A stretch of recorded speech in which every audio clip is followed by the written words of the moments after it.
Collision theory is a very big part of general chemistry, kinetics, organic chemistry, and definitely biochemistry and other advanced classes.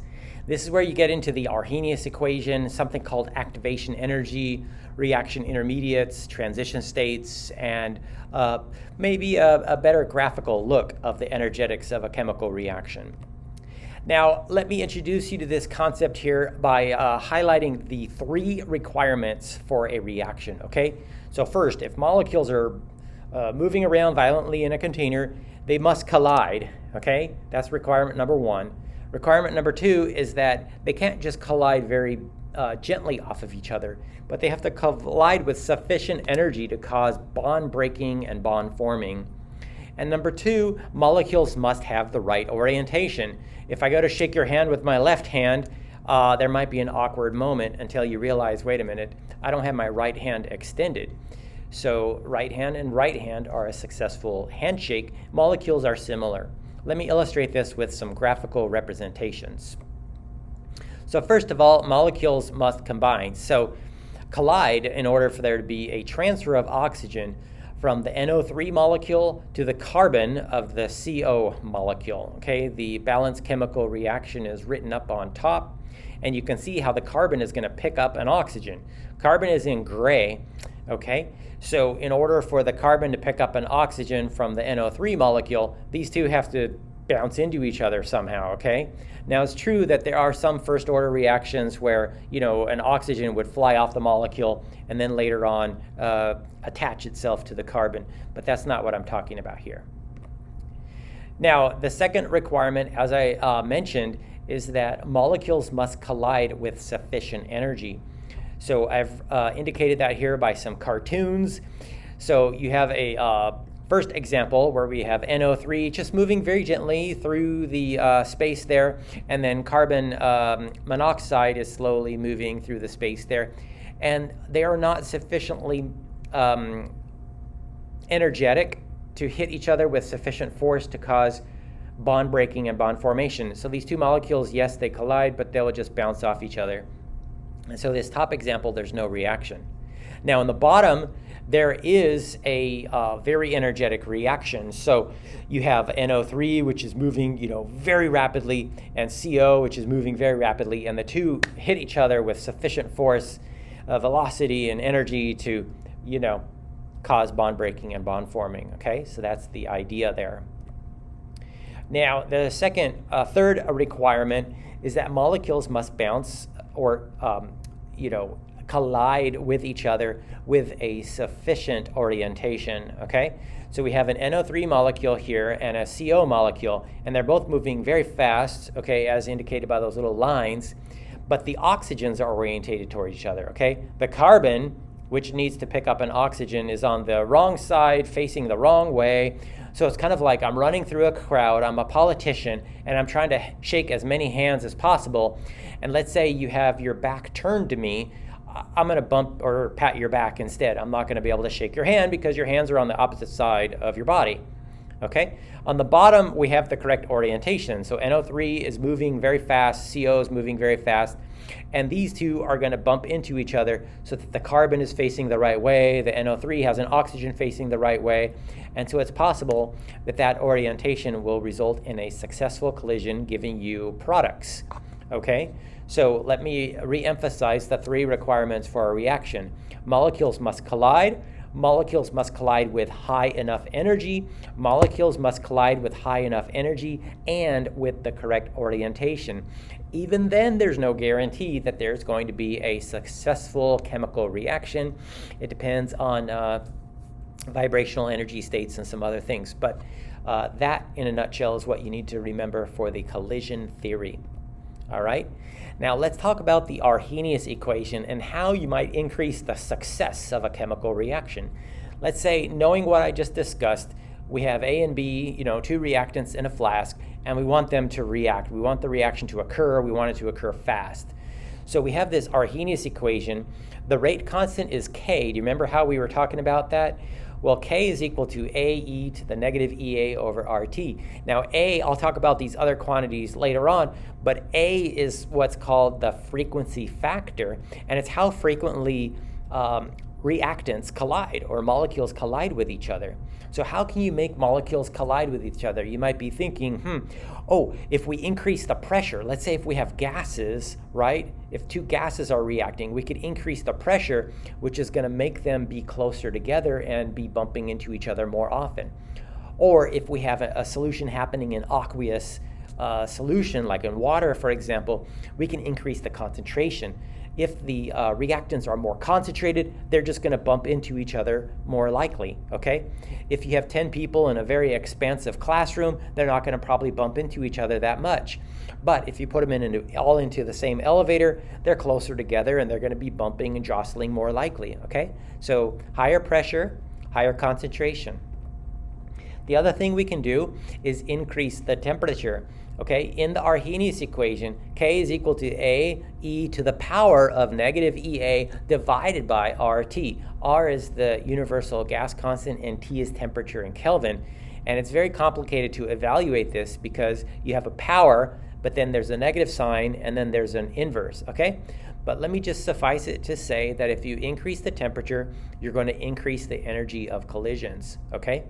So imagine you're at a rock concert and you're kind of riled up. Everybody is kind of like, excited, dancing, jumping, shouting, whatever. And then the stars get onto stage. That's going to increase the temperature. That's going to increase the energy of the crowd. They're going to be colliding and bumping into each other more often, okay? Same way with gases. We've talked about the kinetic theory of gases. And then if you have nitrogen, for example, in a container, at 100, 200, 500, 1,000 Kelvin, if you increase the temperature, the average speed of the molecules is going to increase. And keep in mind that kinetic energy is 1/2 times the mass times the velocity squared. And we use U here, okay, in gases. So what else can we do? Well, let me introduce and discuss activation energy. And this is a big topic here in this lecture. Arrhenius equation, right, is K is equal to AE minus EA over RT. Now, what is this EA? EA stands for activation energy, or energy of activation, and it's the amount of energy that you need to activate a chemical reaction. So usually in the classroom, I put a book on a table and I said, okay, it's more favorable for this book to be on the floor right now, but it's not. How do I get it to get on the floor? I have to shake the table, and then after a while, the book starts wobbling, but it didn't successfully go over. And if I kick the table hard, then suddenly that's enough energy for this book to flop off the table and fall onto the floor. So that's similar, okay? You got to provide an impetus, a spark, all right? Or enough energy to get this reaction to proceed. The textbook has these two great figures that I want to take you through in more detail to understand this. First of all, let's consider what happens when you have a low activation energy. So this is like a book dangling on the edge of the table. You barely have to blow on it. If a breeze comes into the classroom, it's going to knock that book off, okay? So that's what we say a reaction has a low activation energy. And I've highlighted it here in this diagram with an orange box. If you have a low activation energy, it means that you have many molecules with enough kinetic energy, and that's the shaded region to the right of the curve, okay? You have these vertical bars there representing the total number of molecules in that shaded region that have an energy greater than the activation energy where the reaction might occur, and therefore it's going to be a faster reaction, okay? So if you have a chemical reaction with a low activation energy, that reaction is going to be fast. In contrast, we have reaction energies with very high activation energies, okay? And that's going to be, say, an iron block on the table that really is very hard to get to move. So if I want to knock that off the table onto the floor, I might have to have two students or a football player with gear on run and smash into the table to get this iron block to fall off the table onto the floor. You need a whole lot more energy to just get that iron block to go down to the floor where it would rather be, okay? And some chemical reactions are that way, all right? Now, if you have a high activation energy, you have this square box on the slide where basically it's all the way to the right. And if you look at the amount of molecules that have sufficient kinetic energy, it's that very small shaded region to the right. And so remember, again, you need molecules with sufficient kinetic energy greater than the activation energy for a successful reaction to possibly occur. And so this is going to be a very slow reaction because very few molecules have enough energy. Okay? Now, what about changing the energy? Now, it turns out that you can only lower the activation energy with a catalyst, and my next video will demonstrate or cover a catalyst in more detail. But basically, if you have a book on a table, there's nothing you can do to that book to change how much energy it's going to take to knock it off the table onto the floor, okay? And that's just because of the book and the table, and that's the way they are. So that's typically the way it is for a reaction. The activation energy is fixed, okay? But what you can change is the kinetic energy with a temperature, okay? You can heat a sample up or you can cool a sample down. Now, when you heat a sample up, what happens is that you're going to have a higher kinetic energy of the molecules, right? You don't have to look at the graph to really understand that. You know that if you heat up a sample, the molecules are going to be moving faster, and the movement, right, is kinetic energy. Kinetic energy is 1/2 mv squared, where m is the mass of the molecules and v is the velocity, okay? So if you have more molecules with a higher kinetic energy that are greater than the activation energy, the reaction is going to just be faster, okay? And that's illustrated here with the red curve. So red, you have the low temperature, and then if you heat up the reaction mixture, you have T2 in black there. The curve kind of shifts to the right. Now, activation energy is fixed, okay? You can't change that. The activation energy is the activation energy for both of these chemical reactions.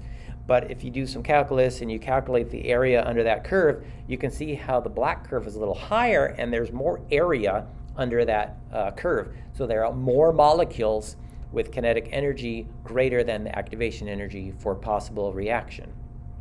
Okay, so that's a bit about the activation energy. Reaction coordinate diagrams are another concept in this chapter, and basically it shows the energy for single molecules being formed. Okay, so if we graph the graph here, we have energy on the left, we have the reaction progress on the right, and we graph a particular energy for our reactants, A plus B, and we graph the particular energy of the products, C. Now let me reintroduce to you something we calculated and demonstrated before, and that's the delta H, or the enthalpy of reaction, or the heat of reaction, okay? That's the products minus the reactants, and it's that energy difference between the products and the reactants. In this case, delta H is negative. It's exothermic because the products are downhill compared to the starting materials. What else can we do with this, this guy here? Well, we can take a look at the pathway that you go from A to B, okay? So somehow molecules A and B have to go to C, and it goes over a little hill. And this is what I mean by it's a downhill reaction, because products are lower on the hill than the reactants, okay? Now, if you look at the peak here, that difference is actually the energy of activation. Pretend like this was a little hill in your yard or something, and you had some baseballs, and you wanted to throw them down the way and get them to go over the hill.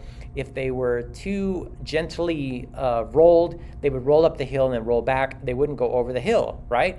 But if you throw it hard enough or roll it hard enough, the energy of that baseball will be enough to traverse the hill to get over to the products. So that right there is what we call the activation energy.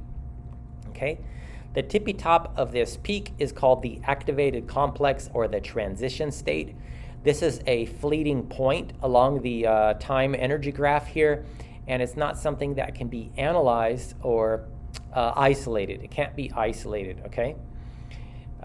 Imagine somebody jumping across a river and you were to take a picture, and somebody is caught midstream, mid-jump, floating in the air with their hair flowing in the wind, and you had that picture of them. It doesn't mean that they're floating in the air, resting there, eating their sandwich. You just caught them at that moment, okay?